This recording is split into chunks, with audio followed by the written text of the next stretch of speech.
absolutely love the opening to John's Gospel. It is such beautiful poetry. I could hear it all the time in my head, and I remember talking to my wife last night and saying, I think I've finally written the sermon for tomorrow. She's like, when did you have time? It's like, we were in the car. I know it so well that I didn't have to look up the passage in the Bible. I just know this so well. And it's so beautiful. Any story has a beginning, a middle, and an end. But a good story has a beginning that draws you in, and a middle that makes you wish the end doesn't come, and an end that leaves you wanting more.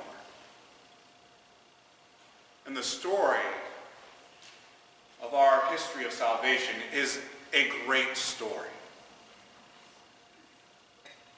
But it all starts in the beginning.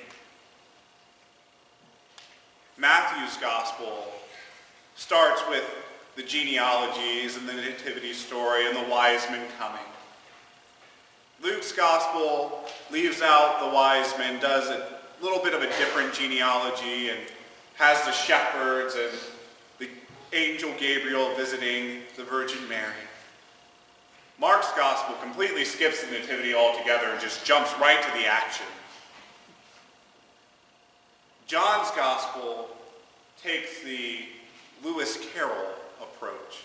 As the King of Hearts said to Alice, begin in the beginning and go on till you get to the end, then stop.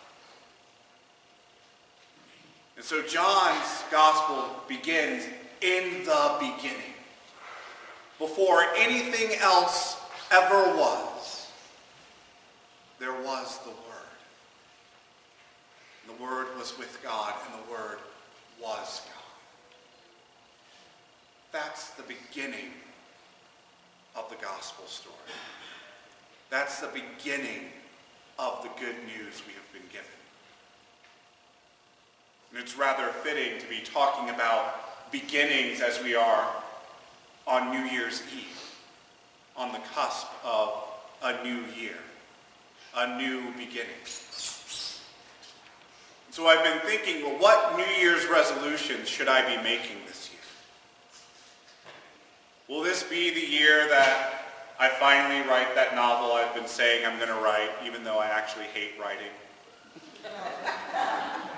Will this be the year I drop the extra pounds and get down to the weight my doctor says I should be at?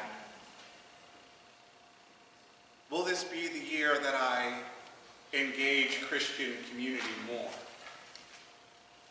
And fill out one of those cards that was sent out in our monthly epistle. I believe there's information in the bulletin and the announcements today as well. But will I make my New Year's vow to engage in Christian community more fully? Will this be the year that I reach out more to serving others? Will this be the year that I mend broken relationships? That I reach out to those with whom I've fallen out of touch? Will this be the year that something amazing begins?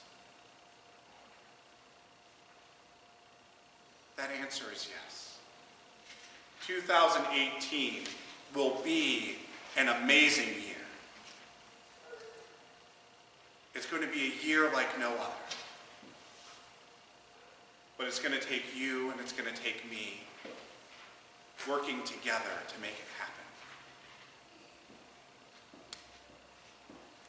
And we will be able to do it because our story doesn't begin today. Our story doesn't begin tomorrow. Those are all just new chapters in an ongoing story. Our story began ages ago. Our story began with a God who loved us so much that he didn't even want divinity to separate us from himself.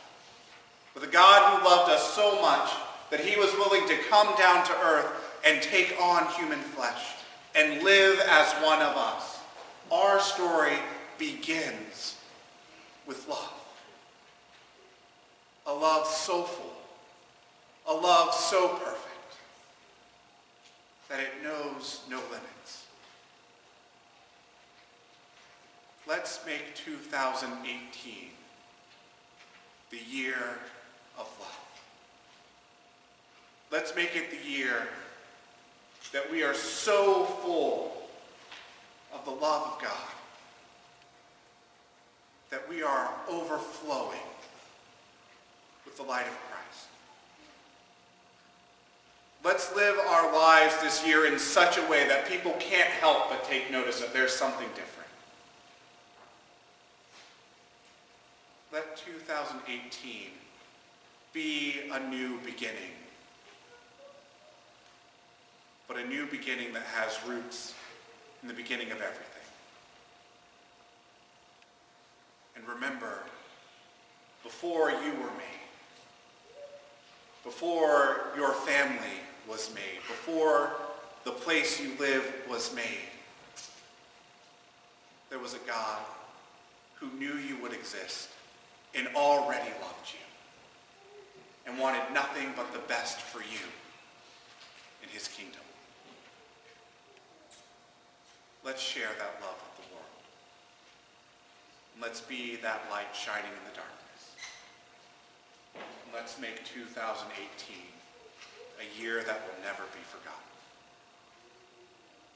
Amen. The world is changed by you. It's one person filled with love. And they just have to live it out. So they do something awesome. Then that person is filled with love. And they do something awesome. It just goes on and on and on and on. And the next thing you know, everything's awesome. Some people think it's impossible to change the world. It's impossible to change the world. Well, you can see why they could think that. Living in the world with kids who are hungry, people who are homeless, families weren't happy. I'm just trying to figure it out like everybody else, man. I do know this, though. Next time you feel overwhelmed or totally alone, remember this. Things don't have to be the way they are. The world is changed by ordinary people. Little people living out big love.